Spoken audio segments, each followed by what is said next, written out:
In a moment, you'll hear James Stewart as the six-shooter. Just one of many fine programs brought to you each week on NBC. Tomorrow night, there's top comedy entertainment with the Bob Hope Show, the Phil Harris, Alice Faye Show, and Can You Top This with Senator Ford. Bob Hope delivers rapid-fire comedy routines, while Phil Harris and Alice Faye bring both mirth and music. It's a great Friday night lineup of comedy programs, all of them heard only on NBC. James Stewart as the six-shooter.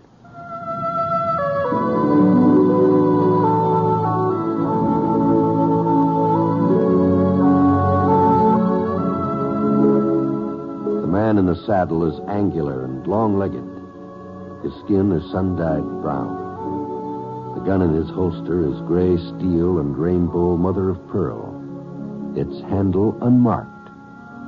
People call them both the six-shooter.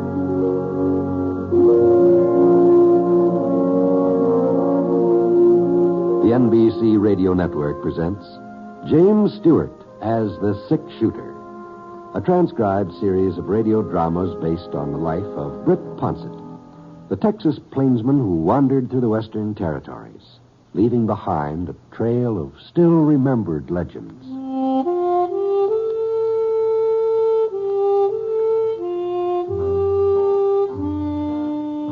I'd known the Harcourt brothers a good many years. First time I passed through Harness Creek, they were just youngsters. Of course, that was before their pa died. But Cash Harcourt, he was all of 26 now, and a great big star on his vest and a Colt 45 stuck in his belt.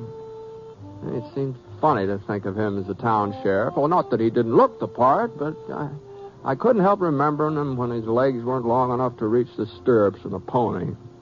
Lex Harcourt, he wasn't quite so grown up. He must be about 20 or so. Now, he sure tried to appear older, though. A great big mustache sprawling across his upper lip and a kind of a swagger when he walked. But in spite of all his trying to be old and everything, he was still Cash Harcourt's kid brother, and everybody knew it. Well, anyway, the reason I came into Harness Creek was I was going to sign up for the Silver Spur cattle drive down in New Mexico. Only trouble was I hit town a week or so early. Silver Spur outfit was still out in the range. So while I was waiting, I stopped off with the Harcourt boys and their aunt, Mrs. Petrie. She kept house for them. There now. More fritters, Britt? Oh, no. Thanks, Miss Petrie. I've had my share. You, Cash? I'm full up too, Aunt Bess. No need to ask you, Lex. There you are. That's the last of them. Well, now, Aunt Bess, you know the only reason I take seconds is so you won't have to throw the food away. Seconds? Seems to me that's about his fourth helping the fritters, ain't it, Brett? Yeah, well, I don't know, Cash. I'm not for certain. I sort of lost count after the third time he stuck that plate out. Big growing boy like him. I guess he's bound to stow away a lot of grub.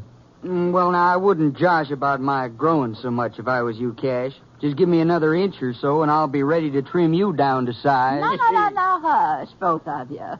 Britt here will think you two are serious. Oh, don't worry about that, Miss Petrie. They've been talking about fighting each other for the last 10 years, but whenever there's a real scrap, somehow the Harcourt brothers usually manage to wind up on the same side. Well, I wouldn't count on that, Brett. You know, Lex has been getting pretty feisty late here. I may have to take him down a peg or two. Yeah?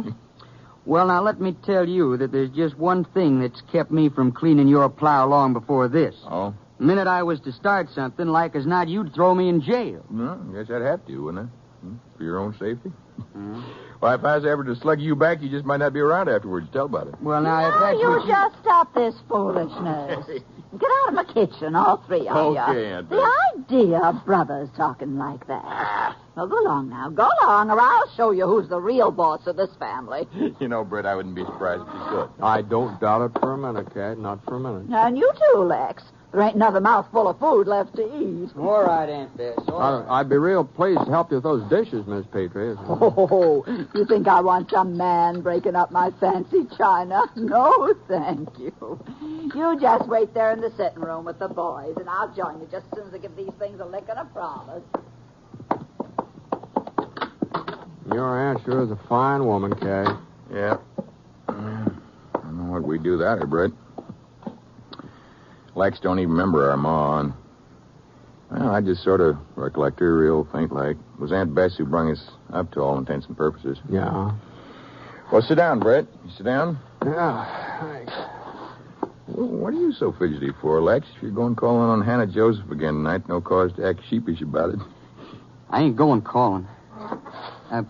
Cash. Yeah?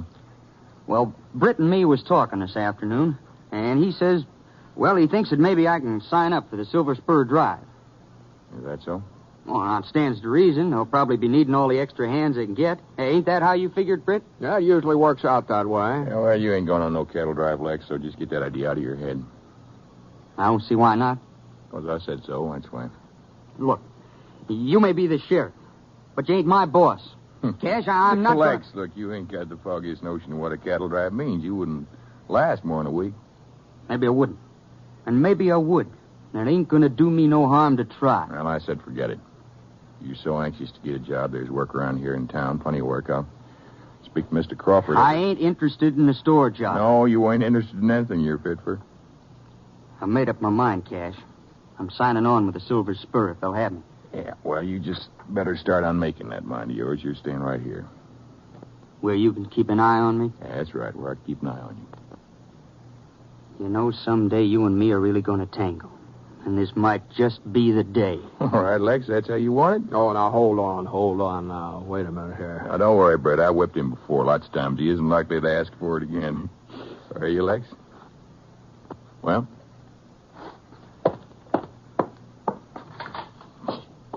Yeah, a little fresh air would do him good, cool him off. Mm-hmm. Maybe so. I don't see what got into you, Brett. Encouraging him in this cattle drive nonsense. Oh, I didn't exactly encourage him. He asked me if the Silver Spur would take him. I said I thought maybe they would. Well, you should have told him different. Well, I'm not in the habit of lying, Cash.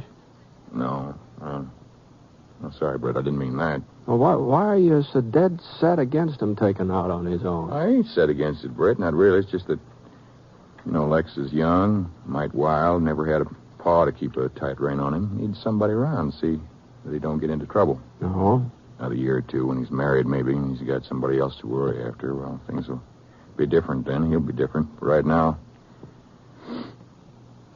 You think I'm riding him too hard, Brett? Well, he's your brother. You'd be the best judge of that. Yeah. Oh. It's getting kind of late, ain't it? You must be pretty tired after that ride today. Yeah, well, I sure wouldn't object to a little sleep, I'll tell you that much. Well, come on. I'll show you where you bed down.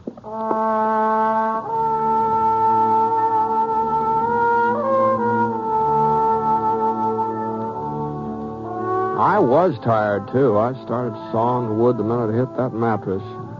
I guess I'd have slept through almost anything that night. Leastwise, I didn't completely wake up when somebody started pounding on the door along about 2 a.m. I sort of did remember hearing some talk afterwards, but it wasn't loud enough for me to get the gist of it.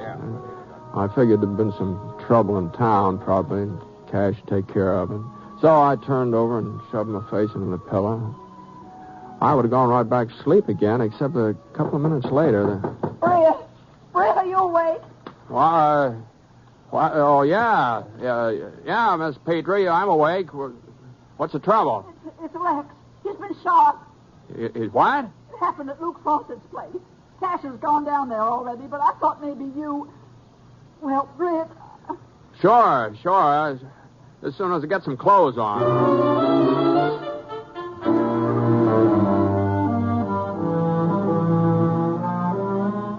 As I came around the corner, I saw a little crowd in front of Fawcett's gambling hall. 5 or 6 men standing together, not saying anything, just waiting. I started to push through them, but before I could get to the door, Cash Harcourt came outside. His jaw was set and his hat's pulled down tight. Eyes were staring straight ahead, but he wasn't looking at anybody. Marched right past me without even noticing where I was. How is he, Cash? Oh, Brett. How is he? Lex is dead. Oh. He was dead when I got here. Oh, I'm sorry, Cash. Yeah. You know who did it? Adam Roby. what the boys say. It was Roby, all right. Sure did. Yeah. Well, I ain't got no more time to waste here. So long, Bud. Well, you're going after him, huh? What do you think? Well, I just thought if you wanted some company, I guess I could No. go. I'll handle this alone, Bud. Sure. All right, Cash. Whatever you say.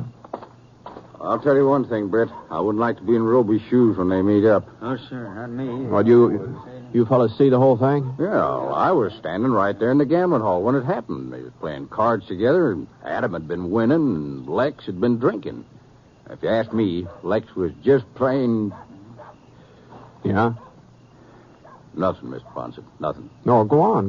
What are you going to say? I guess Sheriff Harcourt wouldn't appreciate my opinion, and besides, it's late. I've got to be getting home. Yeah, I think I'll be going along.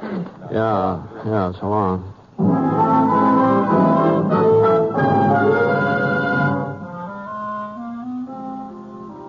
Well, I went on into the gambling hall. Old Mr. Hendricks, he was the undertaker in Harness Creek. He'd already arrived. He'd taken charge. So it looked like it was up to me to go back to the house and break the news to Mrs. Petrie. I sure wasn't looking forward to that. But, well, she sort of read it in my face without me even having to tell her. He's gone, ain't he? Yes, ma'am. Now, if there's anything I can do, Mrs. Petrie... No, there's nothing, Britt. Thank you. How did Cash take it? Well, he didn't say much. He just went looking for the man who shot Lex. Roby, that was his name. Adam Roby? I believe so, yes. You know him? No, not well. He has a farm out south, and a wife and children. I've seen him at church and places. She appeared a real nice woman. Well, I guess she isn't to blame for... I don't blame her, Britt. I don't even blame... Well, the truth is, I've been worried about Lex for a long time. Cash had been holding him down too much, trying to make him toe the line too much. Well, I guess he was doing what he thought best. But it wasn't best, not for Lex. You see, he resented it. Being bossed by his brother, he resented it a whole lot. I knew he couldn't keep it in much longer, but I hoped that when the trouble come, it would be between him and Cash. Cash thought the world of Lex, and no matter what happened, he wouldn't have done anything to hurt him. Oh, no, of course not. Oh, there must be somebody coming to offer sympathy. News sure gets around in a small town. It ain't even daylight yet. Oh, here, I'll get it. Yes, ma'am? I'm Mrs. Roby. Oh. Adam's wife. I've come about Adam. Well, the sheriff isn't here right now, Mrs. Roby. He's out looking for my husband, ain't he? Yes, ma'am. Well, that's what I figured. I didn't want to see Sheriff Harcourt. I wanted to talk to you. You're Britt Ponset, ain't you? The six-shooter? Yes, I'm Britt Ponset. May I? Well, I just don't know, Mrs. Roby. You see that... Yeah? Let her come here. Mrs. Petrie.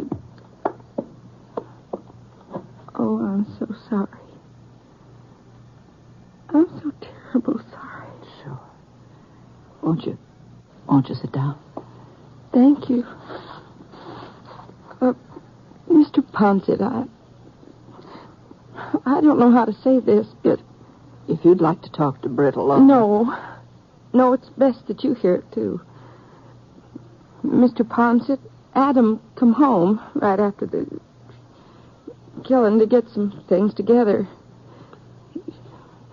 Well, he told me it wasn't his fault. He swore that it wasn't. He says Lex was spoiling for a fight that Lex drew first. Adam ain't never been a man for shooting, Mr. Ponset. I believe what he said. Well, I guess that's natural enough. Oh, he's hiding out now.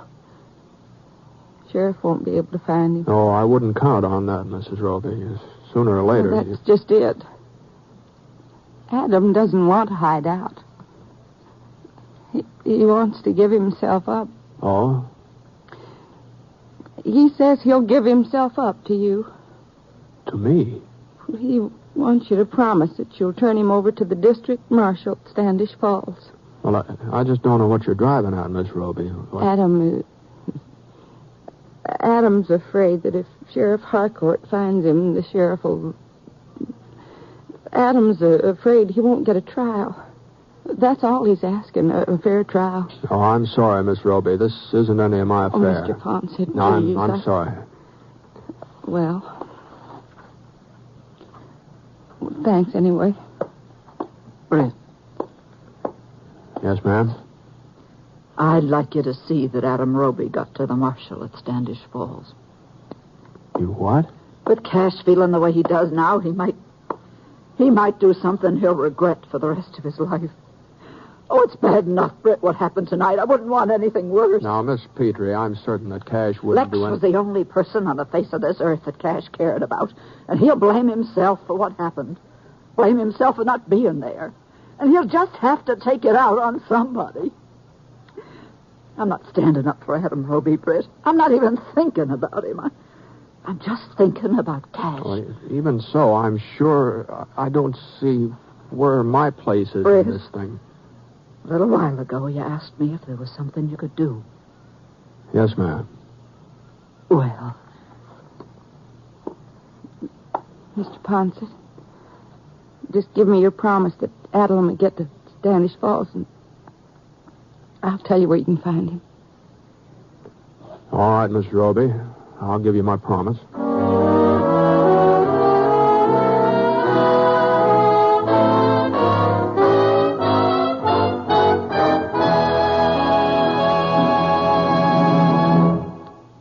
We'll return to James Stewart as the six-shooter in just a moment. But first, well, I just want to say thanks to you, our listeners, for the many kind letters you write to us each week. It kind of makes us, all of us, feel that our efforts in bringing you the six-shooter are genuinely appreciated, and we're grateful. Thanks. And now, Act 2 of the story called Revenge at Harness Creek.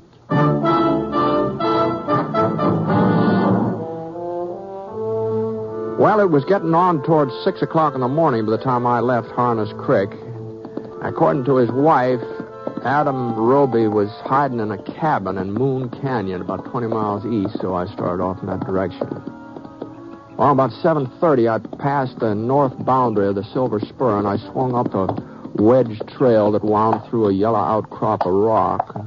It wasn't more than 10 minutes later when I spotted somebody ahead, a man riding down the trail toward me. I pulled up in the shade of some evergreen and waited. Whoa. The fellow finally came within recognizing distance. Cash Harcourt. Yeah, no doubt about it. From the looks of that bay mare of his, he'd been riding pretty hard. The horse's flanks were covered with sweat, and her head was down, swinging side to side with every step she took. Cash hadn't seen me yet, but when he did, he gave a start, and his .45 came out fast. Hey, it's me, Cash. Brett. Oh. Take it easy with that thing. Devil are you doing out here? Told you I didn't want no help. Yeah, you did. Well, go on back to town then. I can handle Roby alone. Nobody said you couldn't. And stop following me. Now, from the looks of the things, I'd say we were moving in opposite directions, I think. Just running down some tracks here. They stopped a mile or so up ahead. Couldn't be Roby. Mm-hmm. Well, I don't think I'll turn around just yet. That is, if you haven't got any objections. I got objections. Is that so? Leave them to me, Brett. Now, as long as you're certain he didn't come this way, I don't see what difference it makes if I ride on a little further. I'm the sheriff, Brett.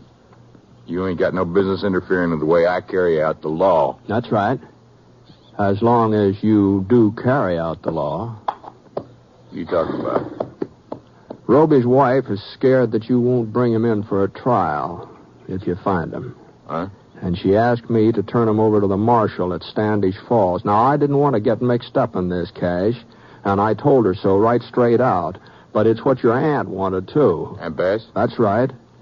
I couldn't very well turn her down after what happened last night. Aunt Bess thinks that I'd kill Roby. She thinks you're upset, that's all. Well, ain't I got a right to be upset? Sure you have. So, you want to take Roby over to Marshal Griffiths, ain't it? Yeah, well, I haven't found him yet. Mm-hmm. Suppose his wife told you where to look. I got a right to ask you, Britt. He's a wanted man. Are you asking, Cash?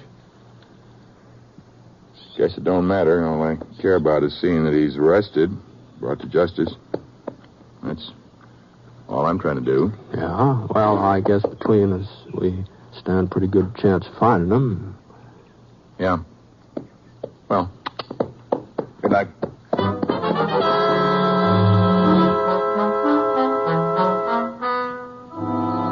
I watched Cash over my shoulder until he was out of sight, and then I started off again. Let's go, boy. Come on. Come on.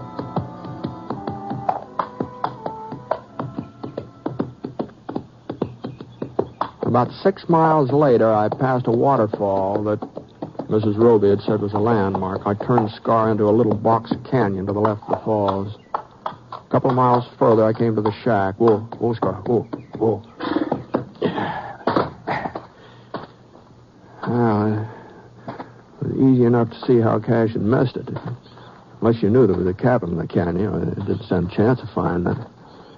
I walked out into the open, but I stopped a good 20 yards before I got in rifle range. Roby! Roby, it's Ponset, Roby. Brett Ponset. You alone? Yeah, I'm alone. My wife tell you where to find me? That's right. And you're taking me to Standish Falls? If that's how you want it. Yeah, that's how I want it. Where's Sheriff Harcourt? He's riding toward town, last I saw him. Okay, Ponset. I'll be right out. About a minute later, he came toward me leading the sorrel pony, and he'd had it tethered behind the cabin. A little man, sort of grayish, with deep-set eyes and a kind of tired sag to his mouth. He was holding a Winchester carbine under one arm. He looked around anxious-like, as if he wasn't certain I was telling the truth, and then he seemed to satisfy himself, and he shoved the carbine into the saddle scabbard, and he climbed onto the pony.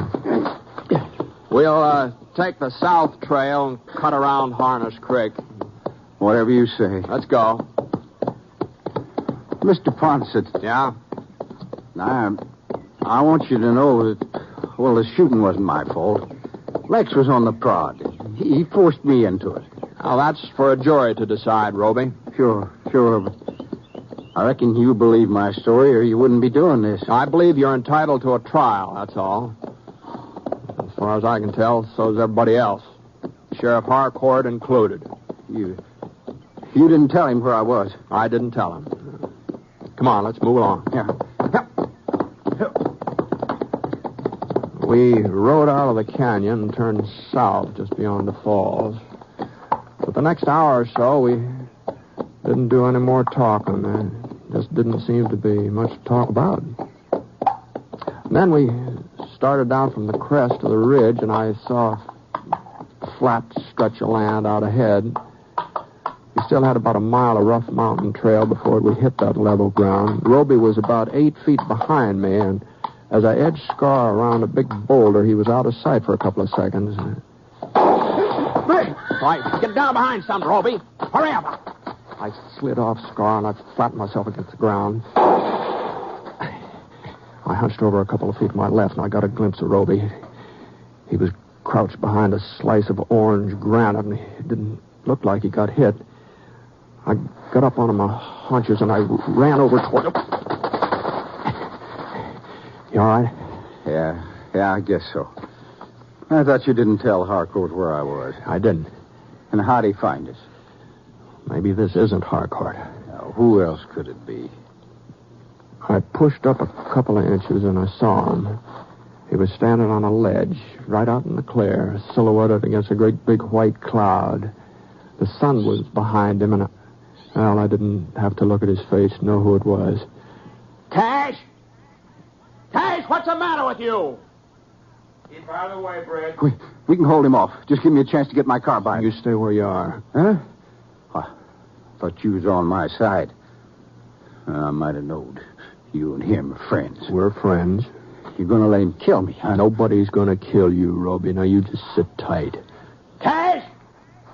Cash, I'm coming out!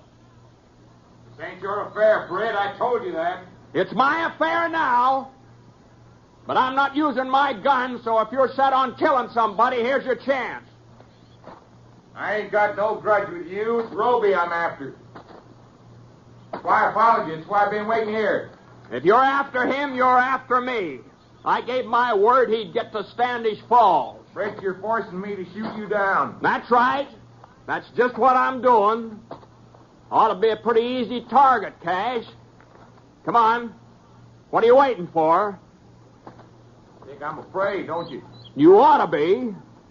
Man ought to be afraid to kill another man. Well, I ain't. You're not afraid to kill Roby because you feel you're justified. How about me? How about me? You ready to kill me?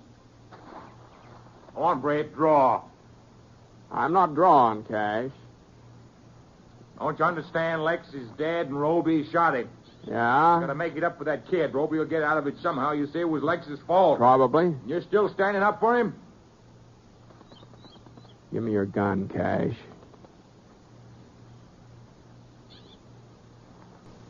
Why can't I kill you, Brett? Give me your gun. I want to pull the trigger, but I can't. Why? I don't know. I don't know, but I was pretty sure you wouldn't.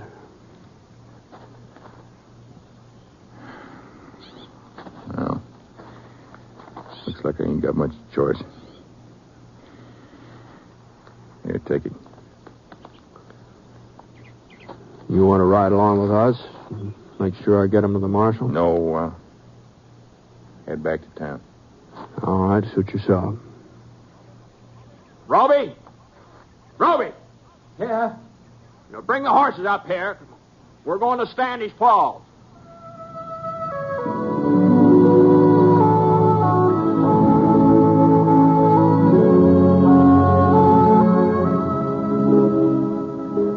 Well, by the time I got back from turning Roby over to the marshal, the Silver Spur Ranch was all ready to start driving its herd north. I moved out with him, so I wasn't around for the trial. Haven't heard how it came out, but I suppose one of these days the news will catch up with me.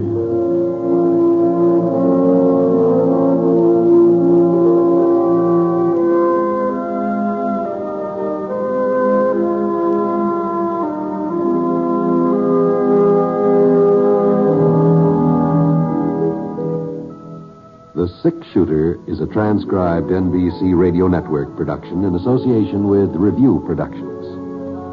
It is based on a character created by Frank Burt and is written by him. Mr. Stewart may currently be seen in the Universal International picture The Glenn Miller Story. Others in the cast were Virginia Gregg, Eleanor Audley, Lamont Johnson, Forrest Lewis, and Bert Holland.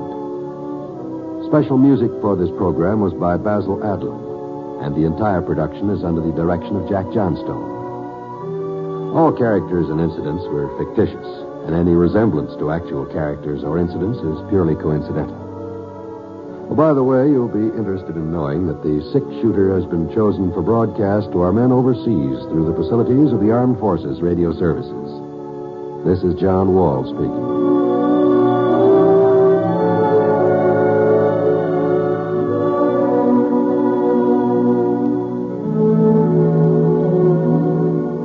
Jason and the Golden Fleece tonight on the NBC Radio Network.